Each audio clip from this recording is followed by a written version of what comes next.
Clash of the Classics. Hey everyone, welcome to the show. That's right, it's time for Clash of the Classics. If you're new to our show, perhaps you've just discovered us, you're going to find that every week we roll that clock back and we pit two classic models against one another.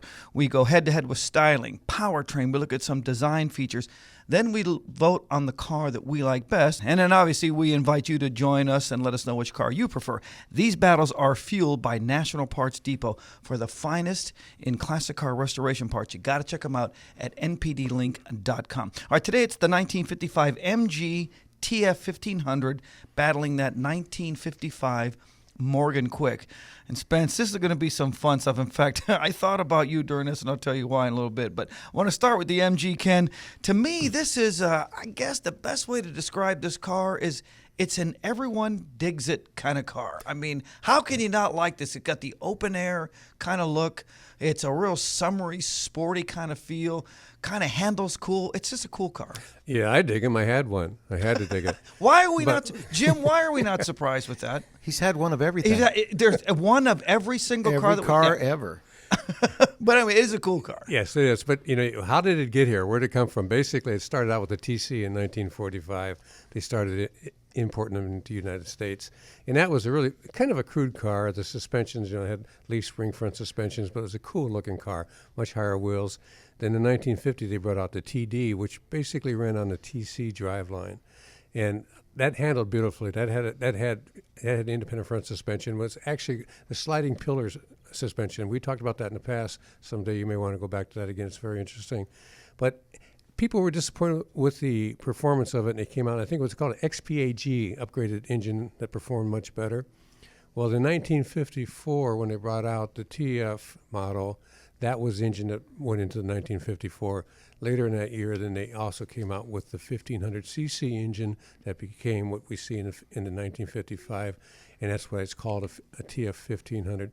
Very unique car. Interesting things. One of the things that when you start it, you pull out a lever like a choke. You pull it out, and that's how you start. That engaged the starter. They had a thing like a green light that came on when you were down to 2.5 gallons of fuel. A green light, that's kind of interesting. You would think it would be a red light, but it's a green light. So, but I guess this is some of the British engineering. But the TF models, what they did then is they took the old stand-up headlights and they blended them into the fenders. Still had flared fenders, and then they canted the grille back, made it more modern, sort of straight up and down, and that became a much more streamlined look, but it still carried over the heritage of the TC. You could still see that in it. And I think it's just a beautiful, beautiful car. I loved that automobile when I had it. 1.5-liter inline four-cylinder engine capable of about 63 horsepower. Spence, you weren't exactly going to win any races with this, but you were going to have a heck of a good time doing it. Pep.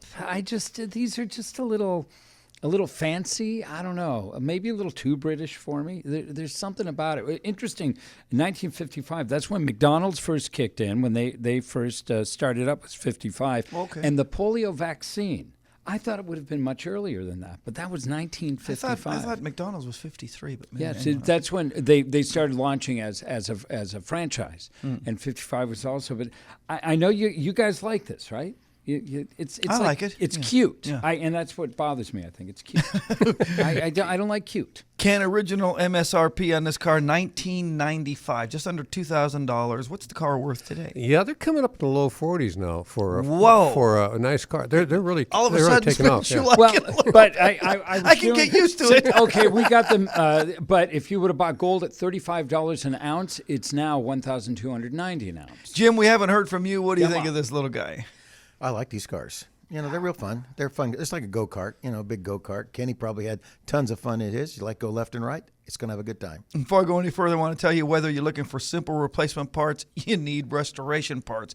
Whatever it is that you're looking for your classic car, got to check out NPD. These are the go-to guys. You can look at their catalogs. Serious part availability. National Parts Depot makes our Clash of the Classics possible. No one knows classics better than NPD. All right, I want to talk about that 1955 Morgan Quick. And let me just be real quick to tell you, this is the first time, Spence, I'd ever heard of a Morgan Quick. Now, I heard of the Morgan, but not the Quick. It's a car I'd be willing to bet. In fact, I'd almost be willing to wager whatever you want that most of our audience has never heard of this. once you see it, I guess you kind of recognize it, but definitely not a car that we see a lot of at the shows we do. When we were in Malibu, wasn't there a couple of Morgans there? There was a In couple Malibu. of yes, then In they were, Malibu but there. they were earlier Morgans. Sure. I think they were back to the 20s or so. Yeah, but the Morgan, again, I know you guys are liking this, but... Well, 1.9 liter 4-cylinder engine with a bit more power than the MG. Morgan rolls in at about 100 ponies. I'm going to have to defer to you, Ken. Ken is our classic car specialist. You got to lace us up on this model. Ken, talk to me a little bit about how this car kind of evolved and where did it come from? Okay, in 1936, the first Morgan car was built. That's a 4-slant-4, they called it. And what it stood for was 4 cylinders and 4 wheels. Prior to that, they had a little car out that had it was a 3-wheel car, had 2 front wheels in the rear, and it had a twin V engine in the front, air-cooled engine, very much like a Harley Davidson. But it wasn't until 1936 that they actually started building the car. And when you talk about the quick, you're talking about the cars with the side curtains, the low. They also made a drop head coupe. It actually rolled down the windows and had very much like the Jaguar drop head. But then as the years moved on, it morphed into different engines. And I think at one point they went into it started out with a 1,200 plus cc engine. They went to a 1.8, what they call a Vanguard engine. I'm not even sure what that engine is all about. Then ultimately, by the time you got to the year we're talking about, they used a Triumph TR2 engine in it. And that car was capable of 100 miles an hour. By the way, the earlier ones were capable of 80 miles an hour, and the earlier ones had only rear brakes only. So how would you like to be driving something like that with that kind of a speed? So it wasn't until the 40s that they actually came out with 4-wheel brakes on the car. That's when men were men. Yeah, no front brakes on a car at 80 miles an hour could be a little bit scary. In fact, that would be one of those Disneyland or Knott's Berry Farm type rides there. You Yes, wondered why there Mr. were Toad's Wild holes Ride in the here. floor. Holes in the floorboard. Stick your feet out. Drag 'em. Well, Ken Hale is our classic car specialist. I don't think there's anybody on the planet that knows more about classic car appraisals than Mr. Ken. If you've got a classic car, you need it appraised, or perhaps you're considering buying a classic car and you're not sure what you're getting into, always check them out. Driveline Consultants, LLC.com. That's Driveline Consultants, LLC.com. All right, let's get back to this Morgan.